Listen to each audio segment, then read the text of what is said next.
If you're anything like me, you spend a lot of time outdoors all year long, and when the weather gets warm, that often unfortunately means that we have to deal with bugs. And so in this week's video, we're going to talk about some of the tips and tricks that I have learned over the years about how to keep the bugs at bay and have a better outdoor experience. We're going to start off by talking a little bit about camping and camping gear, how to manage bugs around your camp. And then we're going to move into things like clothing, the different types of bug sprays, some natural alternative to bug sprays, and just general best practices. So let's jump in. Liz and I just got back from a camping trip in South Florida down in the Everglades, and if there is any place on the planet where you really have to be on top of your game when it comes to mosquitoes especially, is the Everglades, because if you are unprepared, you're going to have a miserable time.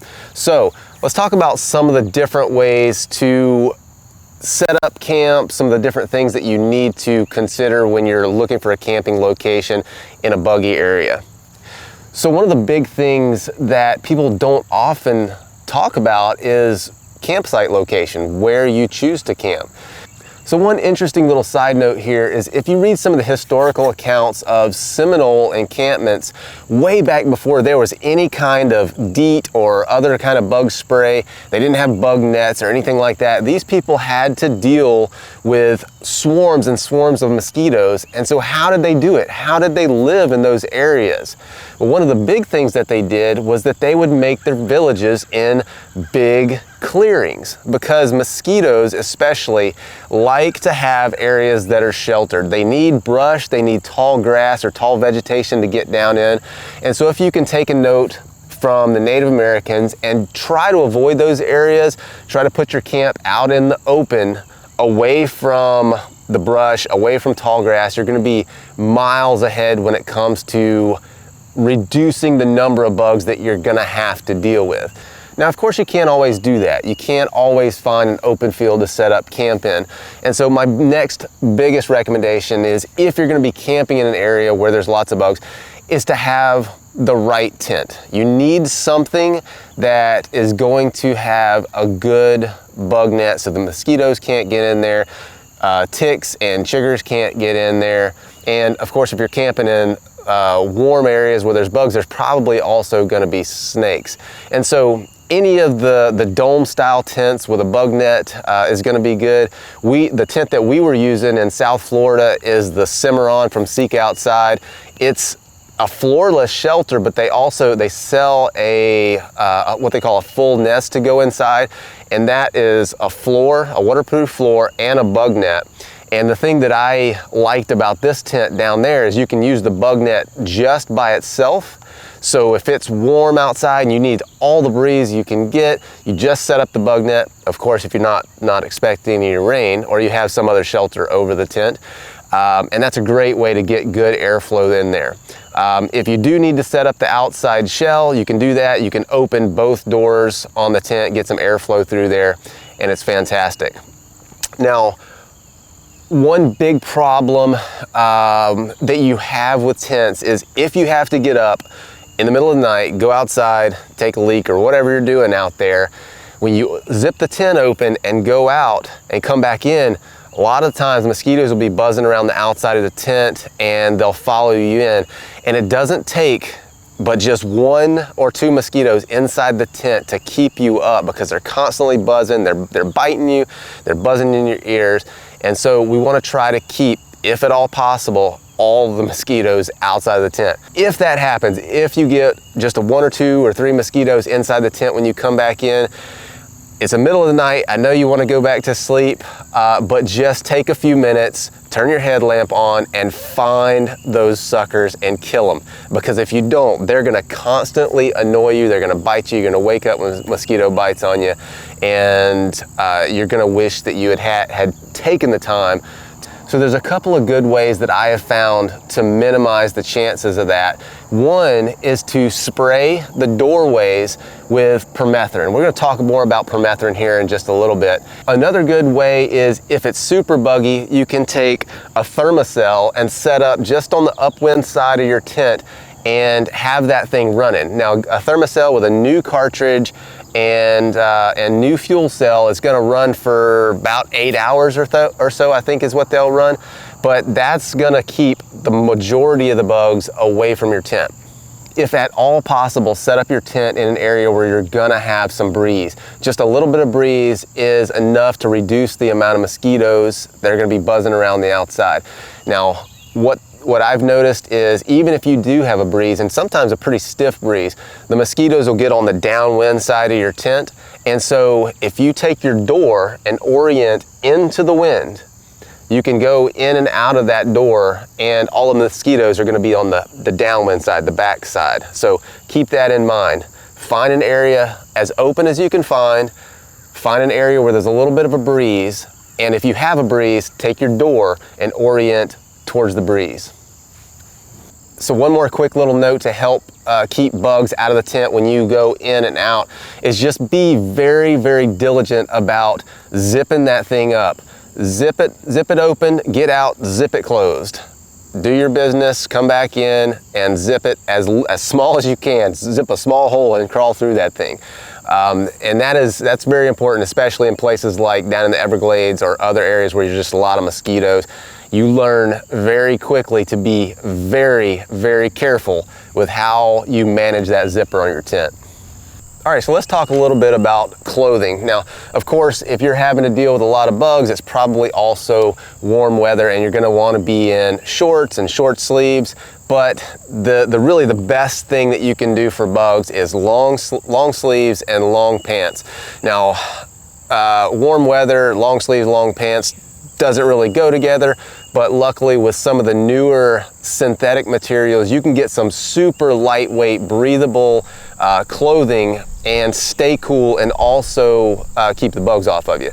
Now, anybody that's followed my videos for very long knows that I'm a huge fan of merino wool, even in the warmer stuff, but when it comes to bugs, the merino, that lightweight merino just does not deter them as far as like having a mosquito bite through your shirt or something like that. They'll bite right through that stuff. But some of the lighter weight, tighter weaved synthetics, they won't stop the bugs 100% from biting through there, but they certainly help when it comes to mosquitoes. Now, when it comes to ticks, any kind of coverage that you can have on your body, long pants, long sleeves, tall socks, that's gonna be super, super helpful in deterring ticks, keeping ticks off of you. Another big tip is to just be conscious of where you're walking, how you're moving through the brush, and what type of vegetation that you're walking through. And this is aimed more at ticks because ticks like to climb up to the end of grasses. They'll climb up brush and go right out to the very tips of the branches, tips of the grasses.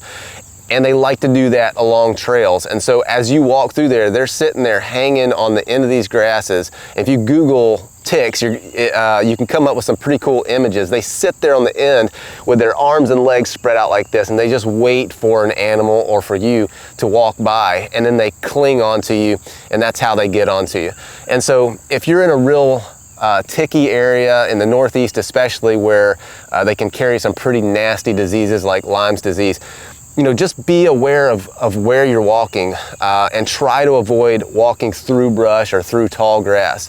Now, of course, you can't always do that. If you're out turkey hunting or hunting in general or cross-country hiking where there's no trail, you know, you're gonna have to walk through that brush. So if you spent much time in the pine forests of the southeastern United States in the warm weather, especially where you have like a clay-based soil, we're talking Mississippi, Alabama, Georgia, all those places like that in the coastal plain, you're gonna be familiar with the little devil bug called chiggers. Now, these are microscopic little things that burrow into your skin and they make you itch for weeks. They are the absolute worst, and they are especially fond of pine duff and turkey hunters because turkey hunters tend to sit in pine duff.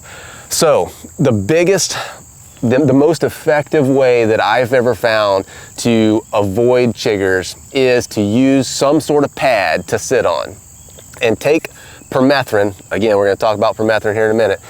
Treat that pad, spray that pad with Permethrin because chiggers are microscopic little things. They can't travel very fast, And so if you can put something between your butt and the ground, especially if it's treated with permethrin, you're gonna be way ahead in keeping chiggers off of you. Okay, so that gives us a good segue into bug sprays and the different types of bug sprays. If you go to the outdoor store and look at the section on bug sprays, there's a bazillion different kinds of bug sprays. But all of these, most of them anyway, are gonna have one of two active ingredients. One, the most common, is DEET, and the second is permethrin. Both of these, if used in the way that they're intended to be used, are very effective at deterring bugs from getting on you. DEET is formulated to go on your skin, and there's different concentrations everywhere from very low up to 100% DEET. And personally, I like to get the higher concentrations. I've got some Repel Sportsman's Max formula. This is 40% DEET. So just in any kind of a chemical, whether you're buying herbicide or bug sprays, if you look down at the bottom here, they're gonna have the active ingredient and they're gonna have the percentage of active ingredient. So make sure you look at that. They put this front and center, so it's really easy. But you know, you can get a bunch of them that are like 5% DEET, and they just don't work as well as the higher concentrations of DEET. So the other big chemical that you'll see is permethrin. Permethrin is not made to go on your skin. It's made to treat your clothing. So one of the brands that I like is Sawyer's. You can buy this in spray bottles. You can spray your pants, you can spray your gear, you can spray the zippers and the flaps on your tents, anywhere that bugs are gonna be getting in. And what I like to do is spray my pants leg, I lift up, I spray my socks, let that stuff dry, and that will be very effective at keeping ticks from coming up your pants legs. Another thing that's really effective at keeping ticks from getting up your pants leg is, one, you can take your pants and just tuck them into your socks, just like that. Now, of course, that looks a little bit goofy, but if it means the difference between getting ticks up my pants and looking goofy, I don't mind looking goofy. Alternatively, you could wear some lightweight gaiters, which I don't have any here with me, but a pair of the early season lightweight gaiters over your shoes and over your pants cuffs is also very effective. That's definitely something you should consider if you're going to be hiking in really ticky areas. So the last thing I want to talk about as far as chemicals goes is a Thermacell. Thermacells are fantastic for mosquitoes. There's a little chemical pad in here it's treated with permethrin on this pad here, and then there's a little fuel cell that goes up in here. And you light this thing, it's got a little push button, it's got a little heater in here, so it heats the pad and it puts out a cloud of permethrin. Of course, you can't see it, it's completely invisible, but it creates this zone around you. As long as you're not moving too much and as long as the wind isn't blowing, they work pretty doggone good for mosquitoes. Now, I know a lot of you are averse to putting chemicals on your skin, or when it comes to Thermacell, you know you're putting permethrin in the air and you're breathing that stuff. So it's not ideal, but if it means the difference between getting chewed up by potentially disease-carrying insects and using some of these products, I'll use the products. Now, there are natural alternatives to some of these chemicals, and some of them actually work pretty well. Things like mint, lantana, American beautyberry, citronella, all of these things there's 100 different products that are marketed as natural insect repellents. Some of them work pretty good, but the problem I find with them is they work well as long as you're constantly applying them. They work well for a few minutes, but especially if you're out and you're working, you're sweating, they just don't last long, and you find yourself just constantly reapplying these things. And in my experience, they just don't work as well as the chemicals, unfortunately. Now, if you're into going out and doing primitive stuff, bushcrafting and things like that, you can actually find these species. You can find mint in the mountains around here in the southeastern United States. Beautyberry is a common understory species. And like I said, they actually work pretty good. You take the leaves, you crush them up, rub it all over yourself, and it's effective against mosquitoes, ticks, and yellow flies, if you're familiar with yellow flies down here. But again, that's something that you pretty much have to constantly be reapplying. All right, guys, that's all the tips and tricks that I can think of off the top of my head. I'm sure I've left some stuff out, but I think I covered it pretty well. But if you guys have any tips or tricks that I didn't cover, please leave them in the comments. I'd like to take a look at them. We can all learn from each other. Maybe the other viewers can pick up some tips as well. So with that, we will see you guys on the next adventure. We're gonna be back up in Idaho here in just a few weeks. We're gonna get started on some more survival and bushcraft videos. So if you're not subscribed, do that, and we'll see you next time.